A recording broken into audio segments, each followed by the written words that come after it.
Many people have suggested that I put liquid ballast in my tires.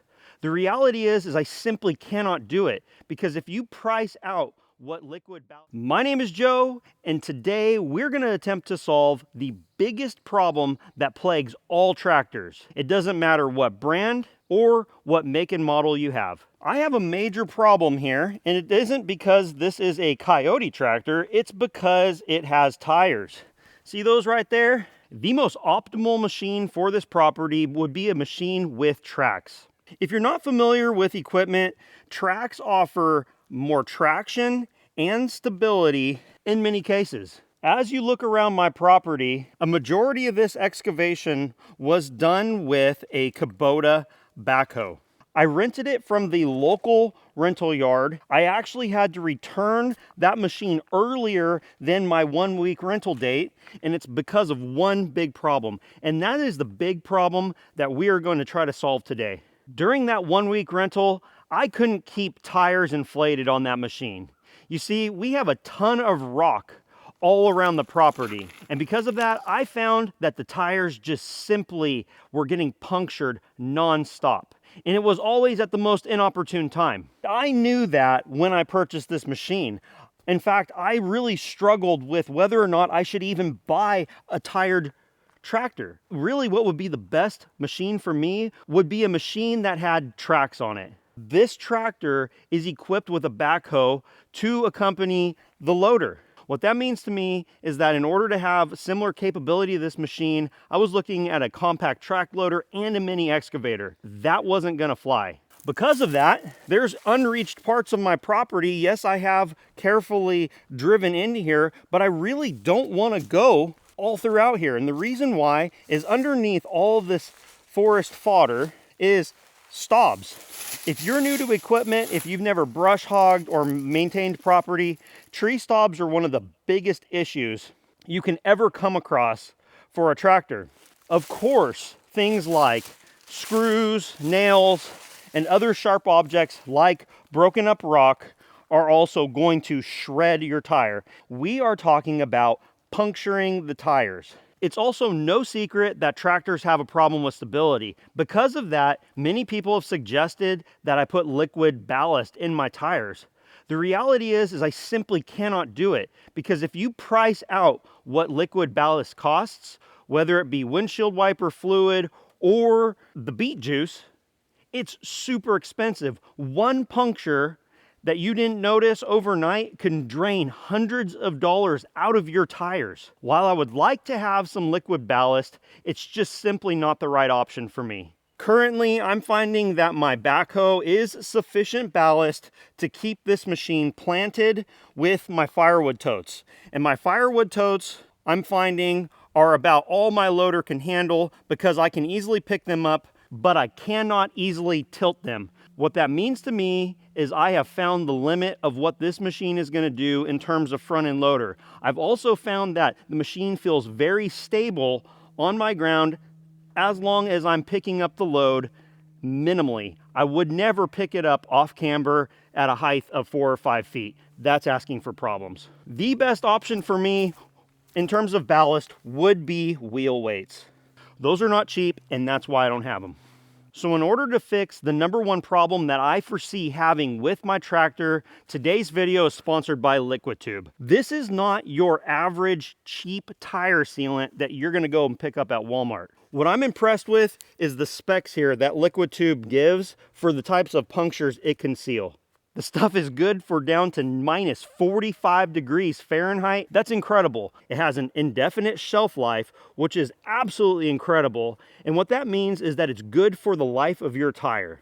We're gonna be installing this in the tractor right now, and I've never done this, so I'm gonna be learning with you, but I'm really excited. It's water cleanup, and it doesn't corrode your wheels. I think that's a win-win situation. You might be wondering, Joe, are you gonna put this in your tires and puncture it intentionally? The answer is heck no. I am not going to immediately stick something in my tire. And the reason why is it's just a matter of time until that happens on its own, utilizing my tractor on the property. From the videos I've seen, you can see the puncture happen. You keep rolling that tire, the spraying stops when it clogs the hole, and you keep on about your business. Creating a permanent, flexible plug that lasts for the life of the tire. Installation should be easy enough with a valve core removal tool and the amount of material that you need to insert into your tire. It doesn't just clog the holes, it creates essentially a liquid inner tube. Liquid Tube has charts and information on their website telling you how many ounces you need for specific types of tires, or you can do the math and work it out per ounce if you'd like to. What we've found here is that these tires should have about 44 ounces of liquid tube in it, which means that the two front tires are going to use less than 1 gallon. My rear tires, we're going to put a full 1 gallon of liquid tube per tire. It's a little bit more than it needs, but I figured it'd be better to be safe than sorry.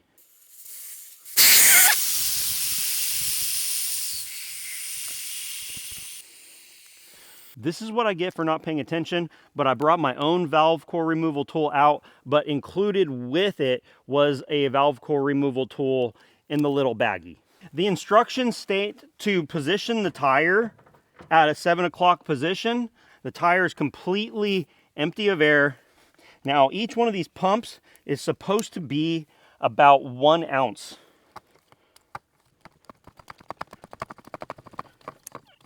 There it is. Okay, I'm now to the point where I can start counting. And I want to do 44 ounces, so I'm going to put in 44 pumps, while also making sure that this isn't going down super fast or super slow, because it's the first time I've ever done it. 1, 2.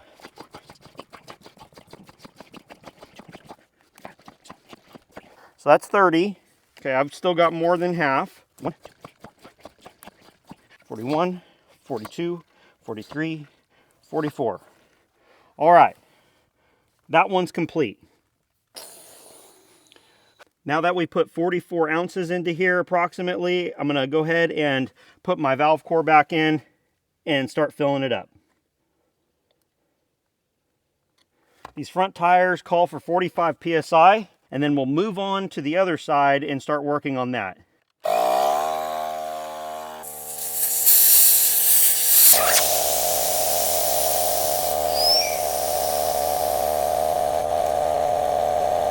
Let's see if it takes 45 pumps, or 44.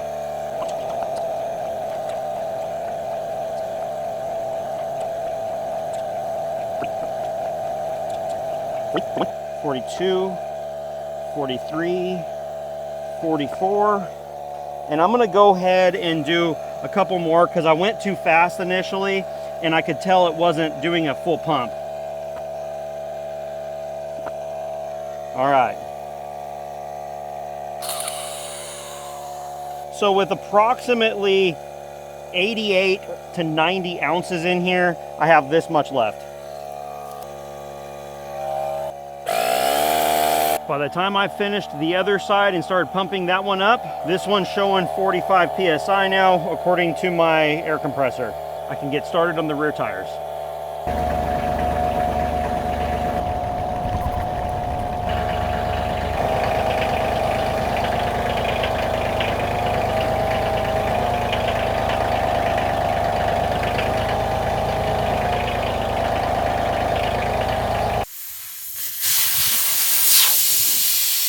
The longest process is almost removing the air out of these rear tires. Since I'm pumping the entire gallon in there, 128 ounces makes up a gallon. That means that if the pump is fairly accurate, 128 pumps ought to do it. We're gonna find out.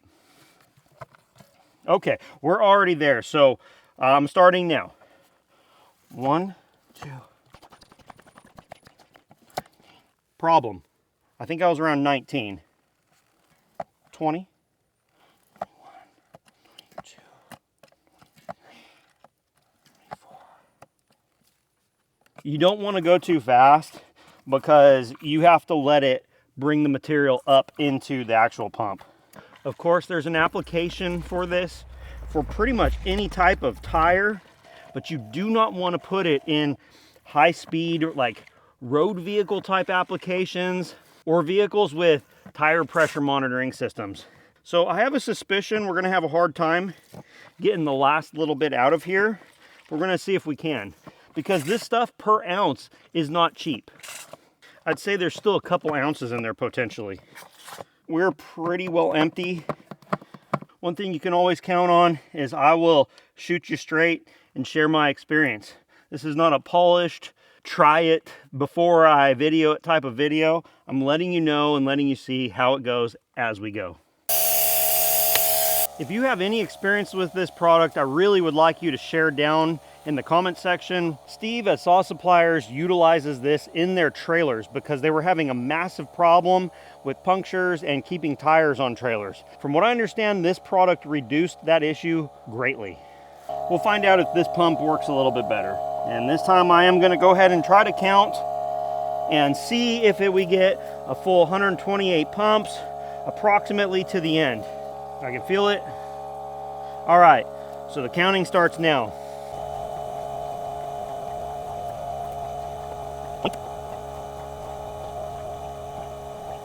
So right now the pump's not pumping. So that's at 31. I'm gonna let some pressure off of it and see if that helps. There's nothing there. They do sell these in 5 gallons with a better, higher quality pump. If you're gonna do this a lot, you might consider that. Still not pumping. I forget where we were at. I think I said 31. So I'm not going to be able to count because, well, there we go. It's sucking material up. 32, 40. I can tell that the pump is bringing material up nicely. So we're at 40, I think. So that's 70 pumps so far. I can tell you what I would like to see is some sort of gradation on here. So that way you can pump the amount of ounces that you want without relying upon 1 ounce pumps. 70. And I also think that it has to do with how fast you're trying to do it. Seems like the more I slow down, the better it is. 128 pumps is a lot. So we've done 72. So we're at 80 and it already seems like there's some sort of airlock and I feel like I'm going slow. That's where the gradations would certainly help. Remember, we're going to 128. I feel like proportionally we're doing pretty good. We're at 120. We've got 8 more pumps to technically be at 128 1 ounce pumps, but because of the air that I believe that I was sucking earlier, I don't think it's gonna come out that way. 8. So by rights, that should be it, and it did get really close to the bottom there. Now, the exact ounce on a tire like this is not real relevant, but I just wanted to see. So I'm gonna go ahead and finish pumping this up until I can't get any more out of the bottom. There's a tremendous amount of air volume in a tire this size. This is gonna take a while.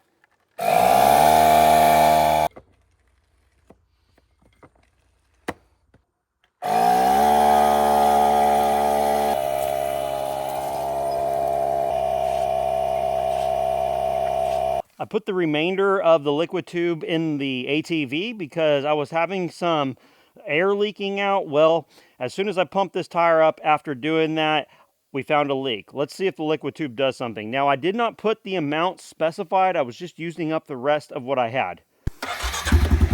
I'm gonna have you back up and then I'm gonna have you pull forward, okay? Keep going. Okay, now go forward. Hey, stop. Okay, stop. Okay. Right there. So that is where the leak was. Hey, I want you to put around on it, okay? Go drive it around.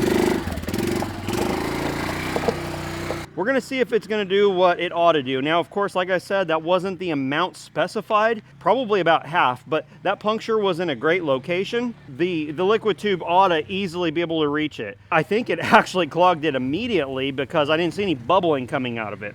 As always, you can count on me for giving it to you straight, sharing my opinion, even though that this is a sponsored video and I did not pay for this liquid tube, I'm gonna share my thoughts with you. Liquid tube promises to be a premium, long-lasting product. There is a difference in tire sealants, and if you don't know this, but a lot of bicycles, mountain bikes, and so forth have gone to tubeless tire systems and rely on good, high-quality sealants. Liquid tube has been around for a lot of years, and so I wonder what the inspiration was behind those sealants. I am really impressed with what it did on the ATV with not even the exact measured correct dosage. I probably think it's about half I pumped 3 gallons of this today. A little over 2.5 gallons went into the tractor. The remainder went into the ATV. I'm gonna say this, I really believe that this would be a little bit easier to make sure you get all of the rest out of the bottle. Their diagrams and videos show how it creates like an inner tube inside the tire and on the wheel, and I can see that. There is nothing you're gonna do to get this all off of the inside of this bottle. Getting the rest of it off of the bottom is a little bit more difficult. I did pour the remainder out of this one, and that's how I got it this clean. It's a really unique substance because it has kind of like a clotting feature, right? It looks like kind of chunky old milk in here. I don't think it's gonna feel like that. So if I were to take one of those, I think it would feel real slippery. It works by coagulating on an exit wound outside of a tire. It's really interesting stuff. They've been around for a real long time. I really do encourage you to check it out. It is available through my links on sawsuppliers.com. They have large quantities. You can even get this in IBC totes. So if you are managing some sort of utility fleet or something like that, you can get this in IBC tote quantities and service lots of tires. You can count on me sharing what my opinion is in the long term. As I utilize my tractor, it's just a matter of time until I get a puncture, and hopefully I can get it on camera so I can show you how it works. Thank you to sawsuppliers.com and Liquid Tube for making this happen. And to you, the viewers, your views are the reason why I'm able to do these awesome product reviews, show you my experience here on our Oklahoma property, and I enjoy every moment you spend with me and all the comments below. Thank you for watching, and I will see you on the next one. By the way, they put this big red tag on it, and I completely failed to read that before I started. They make it as easy as possible. I did read through all of the directions here. I missed something I even cut off and removed. Do you do that sort of stuff?